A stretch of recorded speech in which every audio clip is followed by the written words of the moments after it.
I want to talk a bit about some work that has been going on in different aspects for about 15 years in my lab. And it sort of stems from an interest that goes back to my PhD, where I was working side by side with some people at the USGS who were frustrated by the state of trying to understand flow rate in the nation's rivers.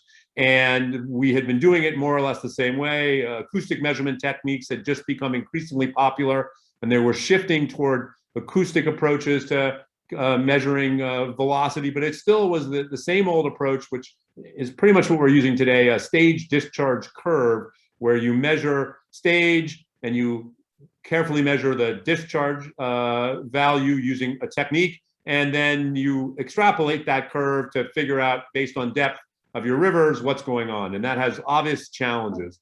I gotta switch where my cursor is. There we go. Of course, I haven't done this work. Most of this work is done by two of my former students. Actually, Seth Schweitzer is now a research associate in my group at Cornell, and he continues to lead this. I'll talk about Seth's work first and sort of do this in reverse chronological order. And then Erika Johnson, who's just down the road from you all at the Naval Research Lab, laid the foundation for this work in the laboratory, really focusing on the fluid mechanics.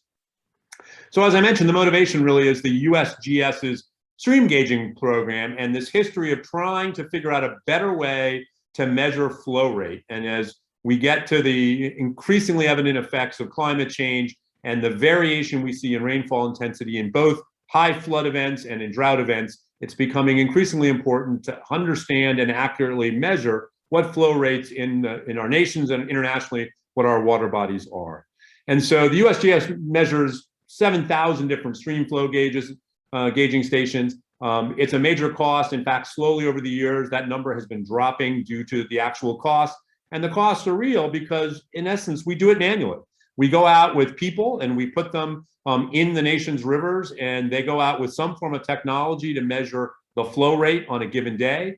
They measure the stage, the flow depth, and they constantly are updating this calibration curve, this stage discharge curve, so that when they now measure just depth or stage remotely, they can estimate what the flow rate is. And that works quite well if your bathymetry is very constant. It works quite well if you stay within the calibration points on your curve. But as we start talking about having 100-year storms every 2 years, you're obviously extrapolating well beyond the calibration curve, because we can't go out during a 100-year storm and calibrate stage discharge. Also, if you've got stream beds and rivers that are eroding, you have to get back out there and measure that bathymetry. And that's a challenging aspect to do as well. So recently, the last 30 years, we've been doing the calibration step with the acoustics, as I mentioned, and often it's acoustic Doppler current profilers, where maybe you're towing a vehicle across a river and doing a transect where you get 3 components of velocity along a line. You can get the downstream component integrated across that line, that 2-dimensional transect, and you have a very accurate measure of flow rate if you know the bed elevation. And of course, with acoustics, you can measure the bed elevation simultaneously. So it's actually a very powerful way to do it. But typically a team of 2 or 3 people go out and they might do it at 1 or 2 sites a day. So you can imagine the costs are intense. And the reality is it's expensive. It's also very dangerous, because if you're out in anything but benign conditions, the risk of somebody being swept into the river and injured or possibly killed is real. And as I mentioned, during these high flow rates, we're extrapolating, so the inaccuracies start to grow, or if the bathymetry is changing, the inaccuracy starts to grow. And finally, what's become more apparent within my group in the last few years, as we talk to people around the world, is that the accuracy of these techniques in low flow conditions is a real challenge. And if we start looking at the number of complex water delivery systems that are operating near low flow, the uncertainty becomes very large, and it propagates through a system, and it becomes a real challenge. So there's a real interest in also gaining more accuracy at low flow conditions. So our goal was to develop a remote monitoring approach that would work from a single camera that could get both velocity and hence flow rate, as well as the bathymetry. And the velocity is pretty easy for those of us who do experiments using some form of a quantitative imaging approach remotely.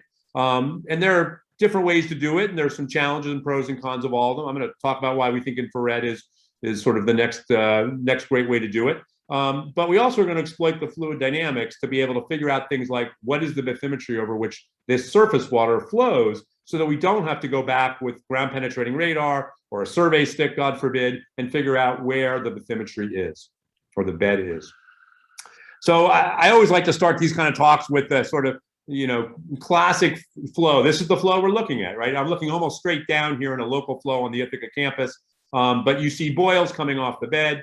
It's very clear they're advecting downstream. You see turbulent eddies propagating on those. The advection is very clear. And as I, tell my students always, if we can see it with our eyes, we can train a computer to pull that out. So the good news is there's all kinds of features here that show us both what the flow is doing, what the surface flow looks like, as well as evidence that the bottom boundary and the side boundaries are imparting a signature on the bed. So we should be able to extract that information from images. And of course, those images can happen all year round. Lots of ice up in Ithaca normally in winter. I was saying this morning, we haven't even had our first frost yet, so we'll be lucky to get ice this winter. It'll come.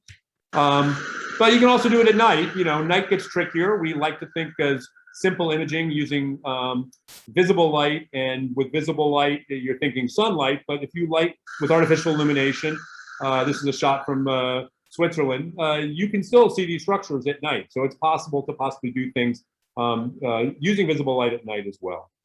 And the classic approach to this is approach that I know many of you at Hopkins are using, or many of us up here at Cornell are using, quantitative imaging based on some sort of pattern tracking algorithm. Many of us think of these as what are called particle image velocimetry or PIV techniques, where we take a picture of some form of particles at a time t plus delta t, we take a picture again. And if you just subtract those two pictures here, you can see the white is the image 2 value where it ended up, the black is the image 1 value, all the particles clearly displaced here a little bit to the right and up. And so it's pretty easy to train an algorithm to track those. And the most simple based approach is a correlation approach, which is the kernel of many PIV techniques. And so if I zoom in on a sub-window, the red regions that were in that previous image, here's the same set, here's the difference. But rather than look at this difference and see it, we do a standard cross-correlation. And so the cross-correlation produces a peak shown in 2D here or 3D here. And the displacement of that peak from the origin gives us the distance that the particles have traveled on average, that pattern in the X and Y direction, if we call that the direction of the image. So pretty classic technique. Divide that displacement by delta t, and you'll have a velocity vector at that sub-window. The challenge with that is it relies on visible light or laser light. And if we're going to work on large areas, lasers are expensive, dangerous in the public, and not really optimal for illuminating the surface. White light does work, and people have worked with using high-powered construction lights and other light sources. And of course, the sun shines for much of the day over much of the year, and so that's a possibility. But there are plenty of times when the sun doesn't shine, it's nighttime, you don't want to be out there with light. And there's still another challenge, which will come up later in the talk, but if you need seeding, you need those particles, and sometimes they're naturally present, but more often than not, they're not present. So what's an alternative? An alternative is to actually track thermal patterns. So same idea, we're going to track patterns on the surface of water, but we're going to use a pretty good science grade imaging system in the infrared that works actually in the medium wave infrared at about 3 to 5 microns, where water is quite good at revealing its temperature, with a 25 millikelvin thermal resolution, or better than 25 millikelvin. It's a 14-bit camera. We're only working with probably 8 or 9 of those bits across the thermal range of the camera. We're working with a pretty big array for an infrared camera, about 1 megapixel. Obviously, in talking with Joe and Ray this morning, I mean, we're all using cameras in the lab with lasers and white light that are much bigger, 6, 8, 12 megapixels now. But in the infrared world, this is an expensive camera. This is a $130,000 camera because it's a cooled camera. It's using a technology that lets it actually have very accurate shutter times, just like we think about in the lab. And that is, at the moment, a little problematic because those costs are big. But there is hope that those costs, much like solar panels, will drop exponentially as more and more interest emerges in using cooled infrared cameras. And then in a traditional PIV technique, for those of you that are employers of the technique, we're running the camera at 10 hertz. We're actually running the time between analysis frames, delta t, at about half a second. And we're working with 32 by 32 or 64 by 64 subwindows, but at field scale, so order a meter between those images. This work was all just recently published in Water Resources Research, if you're interested in any of the details. So let's look at what we did. We took an infrared camera and we put it out on a bridge actually in California. We're working with the Department of Water Resources, state of California, to understand some of the Sacramento-San Joaquin Delta system. And so you can see the camera sitting right here on the bridge. Here we have it mounted looking down, looking over the Sacramento River itself at Isleton Bridge. And here's the camera looking over the field of view we're going to image right in here. There's a piling cluster right here with a horizontal beam coming out. We've got a couple ADVs and acoustic Doppler velocimeters and acoustic Doppler profilers mounted on it. A boat here is actually going to do transects in the classic USGS sense. This is a USGS boat. So they're going to actually get flow rate estimates along there. A little hard to see in here, but we have scattered some thermally reflective ground control points. There are a bunch up here. They'll be very apparent in the images in a moment. A couple more right here that we'll use to rectify our images.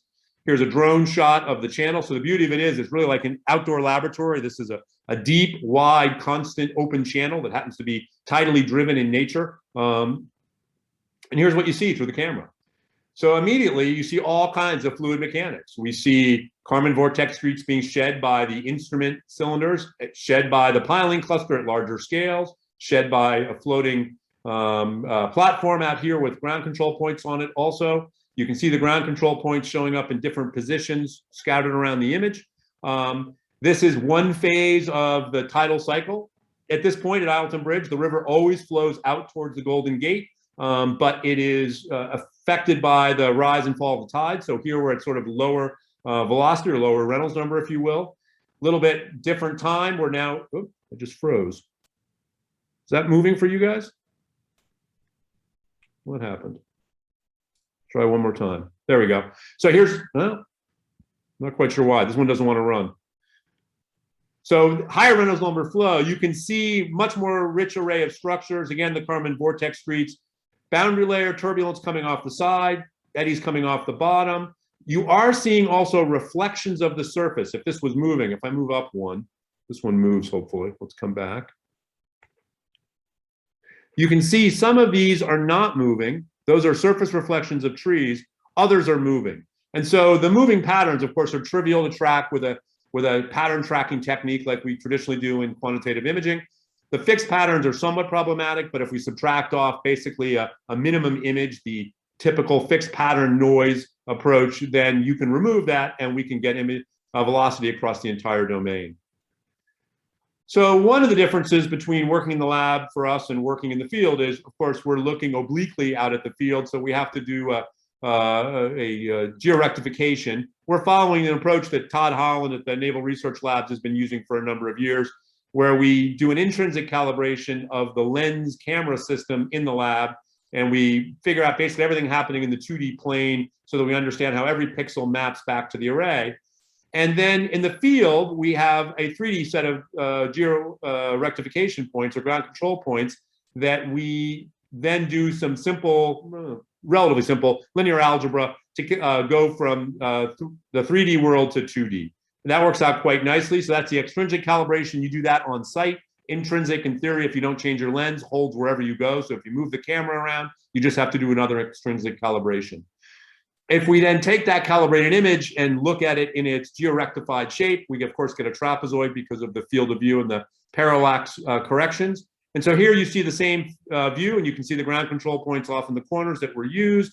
And we see some measurements points that we have for acoustic instruments out. We're going to focus on an ADCP that was mounted right here off the piling cluster looking out toward the bank.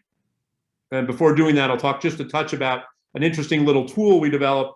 One of the big questions when you're doing this georectification is how much do you need, how many ground control points do you need? What is the advantage to more points? 4 is the minimum to have the linear system closed, but of course, if you go with more, it becomes redundant and you can solve for the system in a least squares sense. And in doing so, you can minimize your errors. And here we see error contours in terms of the calibration in terms of meters. So with just 4 GCPs, if I'm over in this corner, I'm about plus or minus 3 meters at the 95% contour, confidence interval, but I'm about 1 meter plus or minus if I go to just 8 GCPs. Keep in mind when we work in these systems too, it's not really the absolute position that's so important to us as much as the change or the gradient in calibration locally when we do quantitative imaging. We're going to track only in this region around the 1. We're going to move, by a few pixels. And so really it's the gradient in calibration that matters. And so we start to get to very, very low gradients and minimal errors here. But we use this tool to figure out where to place our GCPs and how many we need. The other challenge we face is we're tracking thermal patterns. We're not tracking white particles on a black background or black particles on a white background if you're working with background illumination. Correlation techniques were great for that, and so I have a long history working in that field, and many of the PIV experiments over the last 4 decades have been done with standard correlation-based techniques built on the fast Fourier transform. More recently, people have become interested in things like phase correlation and minimum quadratic difference, which are just variations on the same technique, but now allow both bright and dark patterns to track, a true pattern tracking algorithm as opposed to just track the bright points or track the dark points. So here's an example of MQD, where we literally just subtract the 2 subwindows displaced by some lag in I or in X and Y. Here, I and J are the lags. So you can imagine if I take this red subwindow and search around the blue subwindow for every location the red subwindow could have and calculate the difference across the image, pixel by pixel, and take the sum of the squares, I can get essentially a probability map that shows me where I would expect the best match to have occurred, effectively right here at the white plus sign, and that's the estimated displacement. So just like a correlation analysis for traditional PIV, here we're just using essentially a minimum quadratic difference to get a probability map to have the highest probability or the lowest value of that difference squared, and that is the position we will take to be the location of the velocity displacement. And so once we do that, we can now, just like we would with PIV, calculate our velocity field. So in black, I am showing the surface imaging, infrared imaging based calculation. In red, I'm showing a side-looking ADCP run by the USGS off that piling cluster. You see they're in quite good agreement in the first half of the ADCP's range. Then it starts to get pretty crummy for the ADCP for a couple of reasons. One, the ADCP may not have been perfectly horizontal, and the beams are expanding slowly at about 3 degrees as they move away from the head of the instrument. So it's possible they're starting to interfere with the free surface or the bed.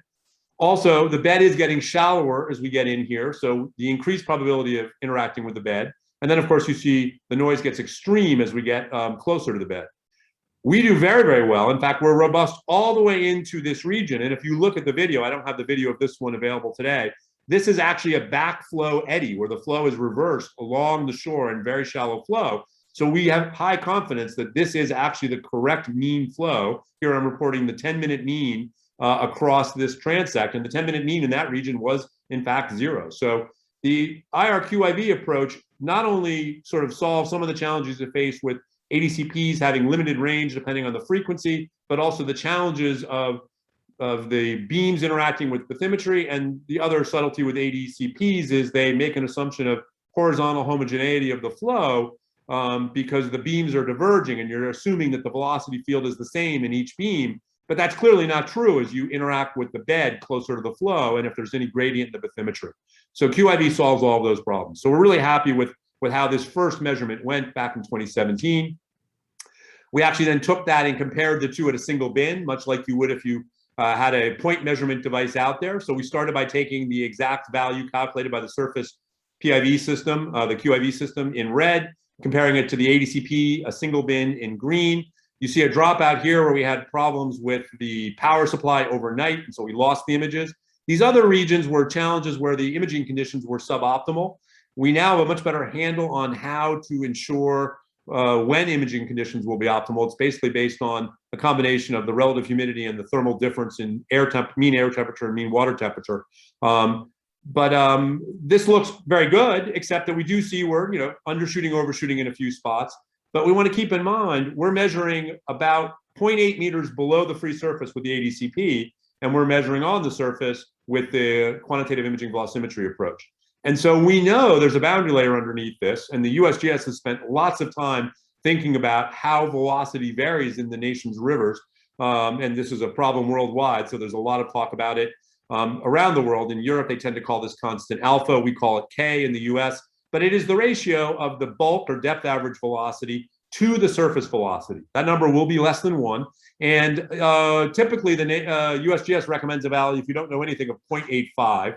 Here, we just fit the data we had and found a value of 0.88. And if we do that, we end up with something looks like this. And we see that the root mean square difference in the east and northwest velocities are on the order of 1 to 2 centimeters per second in a flow that's ranging over plus or minus 40 centimeters per second. So we're within that magic tolerance the USGS likes of 5% by a good bit. And so we consider this highly successful remote measurement of the surface velocity using techniques that are as powerful or more powerful than what the USGS currently uses.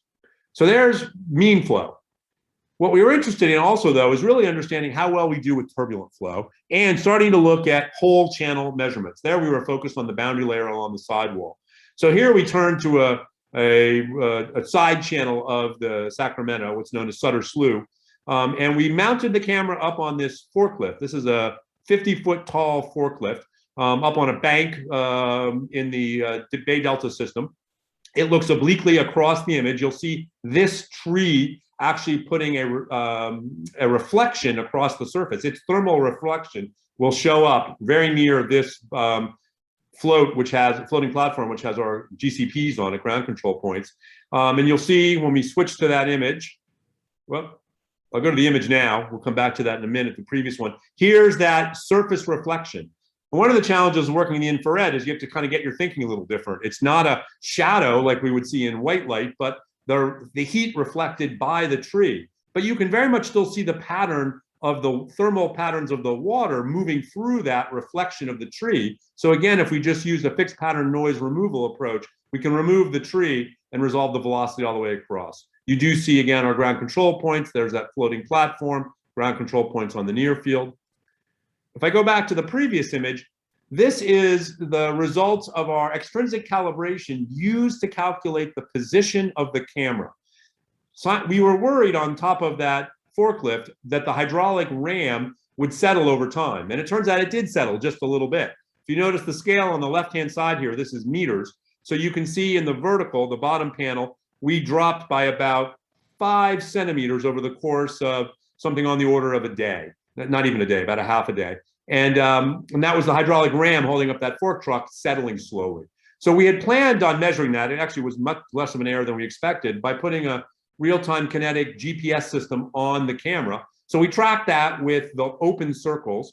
The tight dots, the smaller circles. And so you see the horizontal, 2 horizontal component positions in the red and the orange, and then the yellow is the vertical position. Vertical position from GPS systems is always noisier than horizontal, so we see the noise imparted by the vertical kinematic GPS, but still impressive that we could get accuracies instantaneously on the order of about 3 centimeters in the vertical and better than 1 centimeter in the horizontal. But notice the open circles that thread right through it. That's the extrinsic calibration inverted to find the vertical position and the horizontal position of the camera. And you see that it is dead center of all of the real-time kinematic GPS, and it predicts exactly the settling of the boom from gravity. So we're really pleased to give us that very warm feeling that our extrinsic calibration and our ground control points are doing a great job of giving us position information at accuracies on the order of really, several millimeters. So if we apply our QIV technique and analysis, here's a set of velocity vectors pulled out of, this is the near field that we've trimmed the tree reflection right here just to blow up the vectors, but we can analyze all the way across. I'll show you a mean field of that in a second. And so these are the eddies advecting down, and so we can see clearly there are turbulent structures. We're very interested in those turbulent structures. Here's the mean field extracted across the entire channel through the field of view, and you can see evidence of the boundary layer on both sides. Here, we're only able to get up to the edge of obviously where the tree is. We can't image the water underneath the tree. The bank under the tree is, not surprisingly, getting pretty shallow, so the velocity is going to 0, but we don't know exactly how well we're doing in there. We do have some transects that were calculated by USGS. We actually have not compared to that yet, something we need to do. But here we have, again, subtracted out the mean flow, and we're seeing those eddies advect through, just another version of color coding and seeing it with a finer resolution. And what we want to do now is compare the instantaneous turbulence measurements on the surface to an ADV, an acoustic Doppler velocimeter, which is an accurate turbulence measurement device at a point. So we've put that device about 1 meter below the free surface, and we've compared the two. So here in blue, we have the ADV measurements, and in in solid line, we have the ADV measurements, And in dots, we have the QIV measurements, and blue and red represent the transverse and streamwise velocity components, respectively. We don't expect to see things be identical, right? They're a meter apart, and the sort of length scales of the turbulence here are on the order of a meter. So any eddies that are smaller than that separation distance will tend to move the two measurements completely independently of each other. But any eddies that are larger than that meter should move things together. And we see that here. Here's the ADV and the QIV moving exactly the same way in a rather large eddy. That eddy lasts about 30 seconds, suggesting it's a large spatial scale.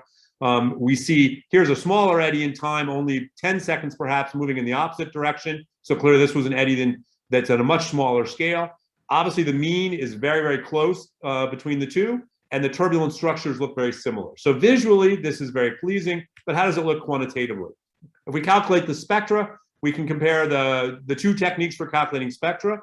Keep in mind the surface PIV is on the surface, where turbulence is two-dimensionalizing. The ADV is a meter below, where it's very much three-dimensional. So I subtract out now the ADV profile and look only at the surface profile. We see a couple features that are interesting.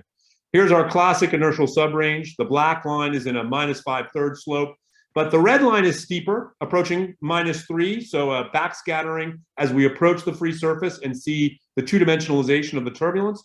We also see very clearly a noise floor kicking in at 2 hertz, but keep in mind our delta T was 0.5 seconds. So we have a temporal filter on this data set at 2 hertz, so this is exactly what we would expect.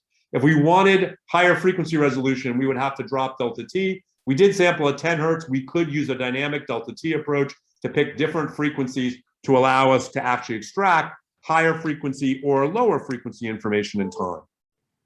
So this was, we thought, another great sense that we're really locking onto the turbulent signal.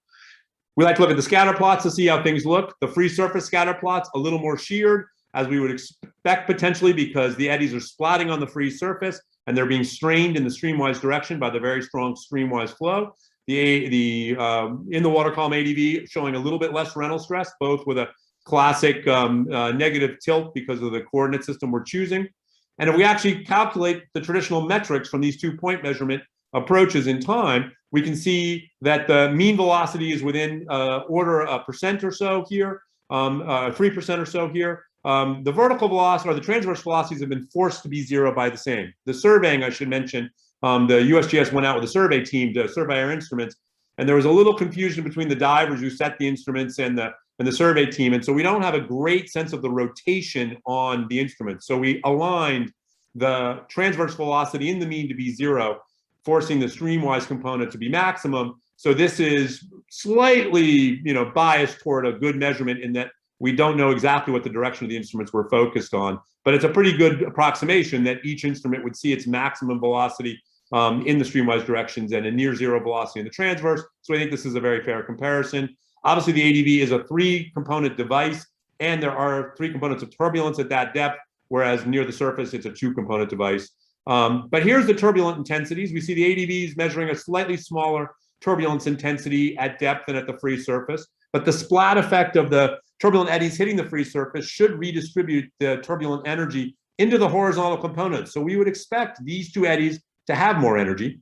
And in fact, if we look at estimates of the total turbulent kinetic energy, we see that they are essentially identical, suggesting that we have a dissipation-free event on the free surface, that the turbulent kinetic energy is reorganizing from 3 dimensions to 2 dimensions on the surface, preserving the total energy. So again, this gave us just really high confidence that we're locked onto the turbulent signal and that we're measuring exactly what the ADV is seeing below it. We do see the Reynolds stresses here a little bit weaker in the water column than they were on the free surface, as the scatter plots suggested.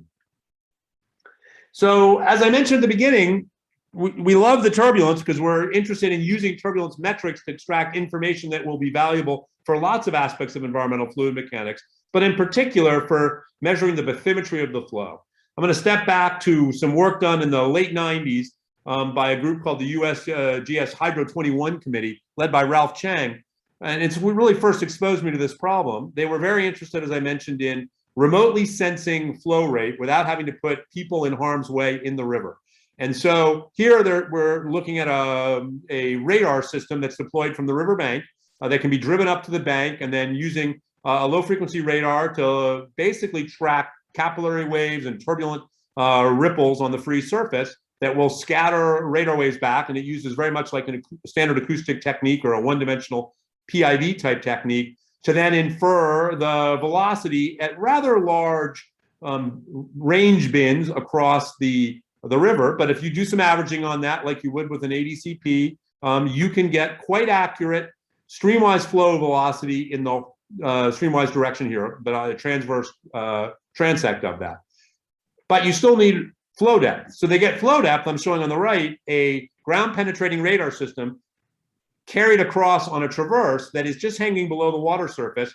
And then they tow that across the water surface to get the bathymetry. And of course, they've got a boat in to help them out. And this would be a little more challenging to do during a high flow event.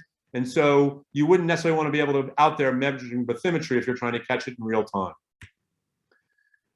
So that was one of the early approaches. Since the late 90s, there's been a strong interest in using some aspect of quantitative imaging, what people have come to call large-scale PIV or LS-PIV, using visible light on water surfaces. A lot of work in Japan, a lot of work at University of Iowa. And the reality is, when you do this, you have a couple of challenges. One, as I mentioned before, you need a light source, whether it be sun or a bright white light source, but you also need seed. And as we look at this image on the left, what you see is if many people artificially seed, and they'll artificially seed, you know, originally people were using things like potato starch packing peanuts because they'll biodegrade. More recently, I've seen people flying drones and using Rice Krispies because they'll be eaten by local fish or biodegrade.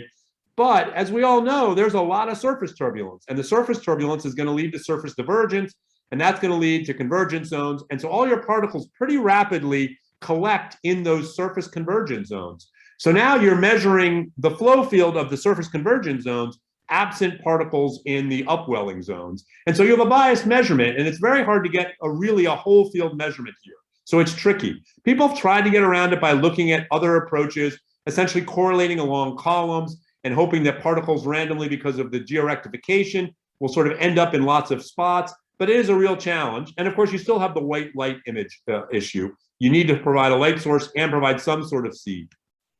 So obviously, infrared solves that problem. But we want to figure out what we can do with our infrared measured surface turbulence to enhance the ability to extract flow rate. And this is where Erika Johnson comes into the story. She really kind of started the work on figuring out in the lab that we could do this before we invested in the expensive infrared camera to go use it in the field. So she used white light, just Home Depot painting lights, to illuminate our wide flume, and did traditional correlation-based PIV to check out all of the aspects. So here you can see these white halogens mounted on our flume. We mounted a camera on our ceiling. I noticed Ray had a pretty high ceiling too. We like to have those high bays in the lab so we can do all kinds of things, and mounting cameras up on the top is a great one.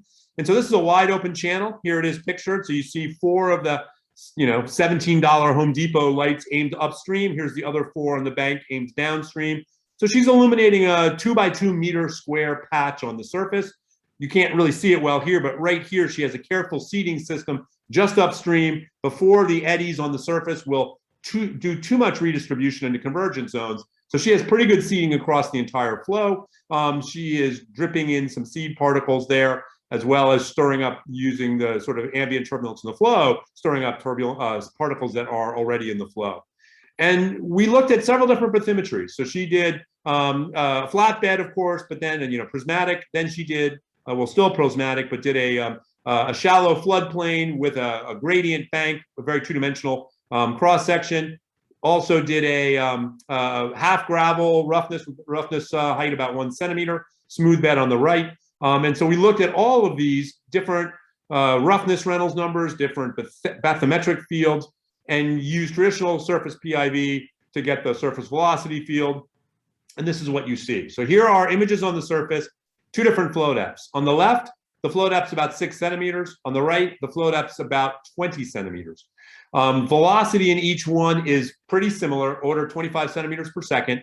And what you can see in the velocity field here is that we have slightly higher momentum streaks occurring about every, whatever that is, 0.2 of a meter. 1, 2, 3, 4, 5 streaks, perhaps. We're in the shallow flow. Perhaps in the deep flow, we see only 3 streaks of these higher momentum streaks. And what that is the surface convergence zone bringing the surface flow into the streak, and the other is the upwelling zone where the bottom boundary layer is rising. So we have organized streamwise vorticity stirring the full depth of the flow, converging high momentum fluid on the surface and bringing in the convergence zone and bringing low momentum fluid up in the divergence zone. And so we see that banding.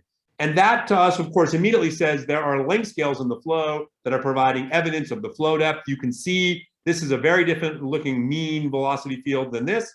And so we can extract that length scale using a measure of the integral length scale of the turbulence. And so here you're just integrating the autocorrelation function of the velocity field. Of course, you've got lots of options. We'll end up focusing on the correlation of the lateral velocity separated in the streamwise direction.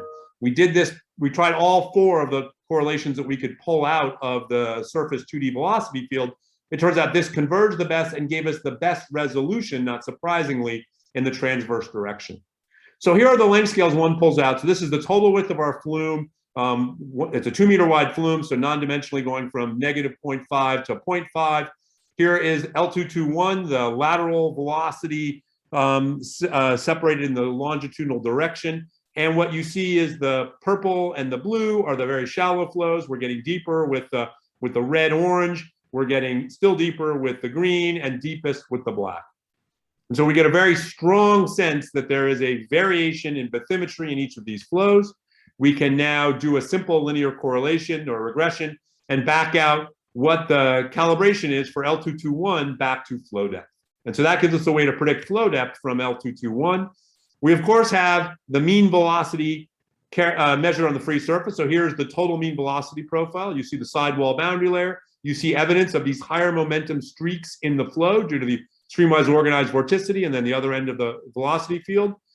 Here we're measuring what is this K value, what's known as the velocity index, or the bulk velocity divided by the surface velocity. Early on, we parameterized it based on the displacement thickness of the boundary layer divided by the flow depth, gave us a sense of really how fully developed is the boundary layer.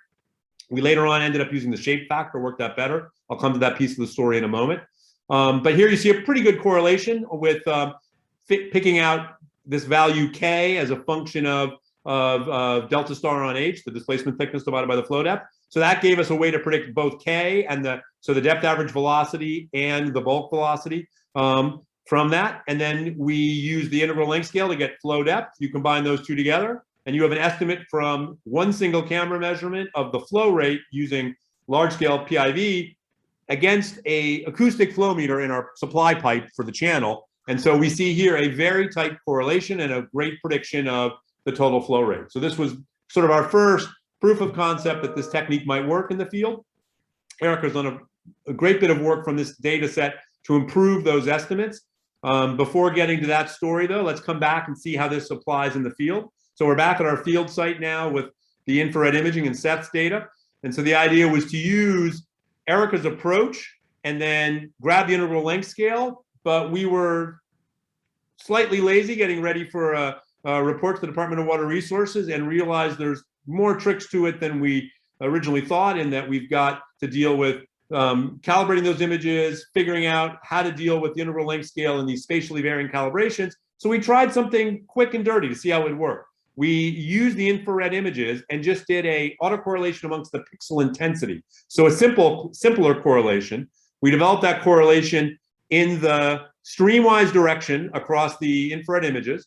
And then we did lateral transects. So here you see the autocorrelation curves done in purple going over to yellow. And so purple going over to yellow. So these are the different correlation curves as a function of your transverse position. And we backed out, in this case, just the zero crossings as a measure of the integral length scale. And if we do that, we can then say, okay, let's compare that to the bathymetry measured by the ADCP. So here's the bathymetry backed out by the USGS's ADCP doing its transect. So you can see why I say these are great, just kind of open channels, pretty vertical steep walls, fairly flat bottom, pretty deep flows, 5 meter deep at its deepest point. Here's our integral length scale estimate backed out of the infrared image.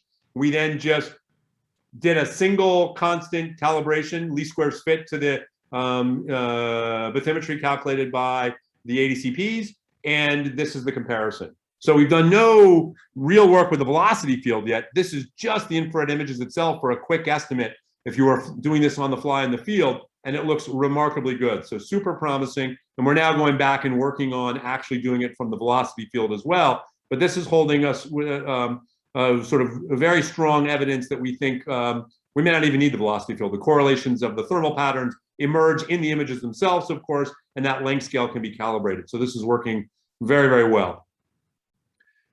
Going back to Erika's work, she was interested in pushing other metrics from the turbulent free surface images to improve estimates of the K value, this index velocity, or alpha as it's known as Europe, as well as making estimates of the bed stress so that people could remotely predict, was the bed suspending sediment, looking at something like Shield's critical stress theory.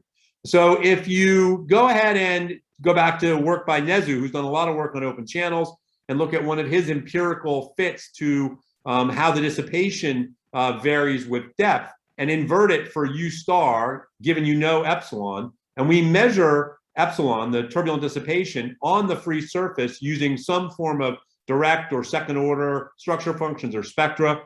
Joe and his group has done a fair amount of work with some of these techniques. We've done a fair amount of work. There are a lot of ways to get at turbulent dissipation quite accurately from PIV images. And so we did that here with second order structure functions, actually.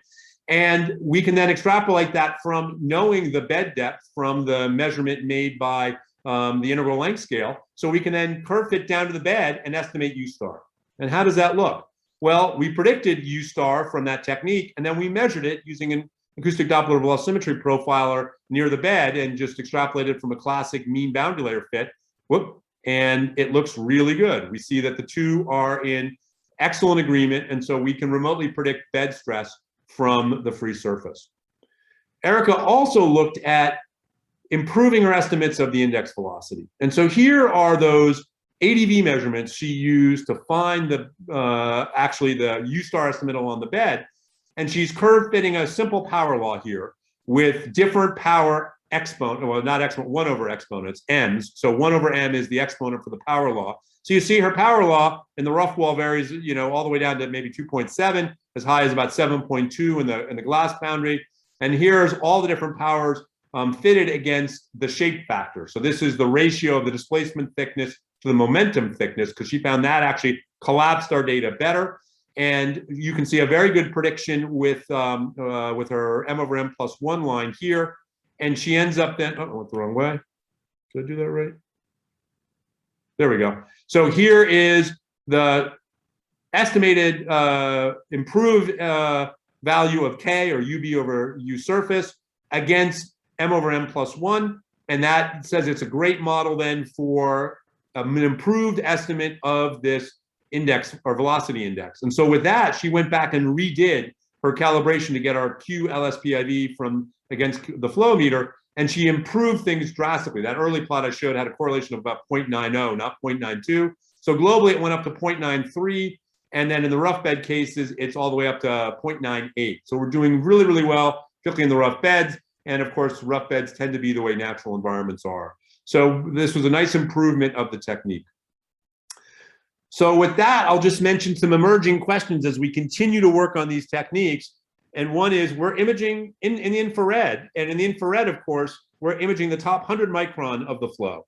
So we've got wind stress potentially out there nicely in the Bay Delta system. The delta is pretty deep compared to the land. And so we've got these dikes and lateral boundaries around the water. So unless the wind is blowing right down the channels, we tend not to have too big a wind issue, but it can happen. Wind will generate wind stress, which can decouple the surface flow from the bulk flow.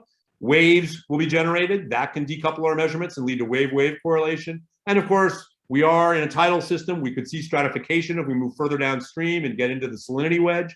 So these are all issues that will confound our approach, but they also are opportunities, because we know that water that's freshly renewed on the free surface has not been exposed to the bed. Water that's been upwelled for a while on the free surface has been exposed longer to wind stress or wave fields. And so we might be able to do some conditional averaging to say something about what is the wind stress, what is the bulk mean flow. And so we're really interested in starting to look at, how conditionally approaching the different temperature eddies that we're tracking can actually inform us about some of these questions. And of course, we're very interested in deploying these techniques from drones, allowing us to rapidly survey in many locations.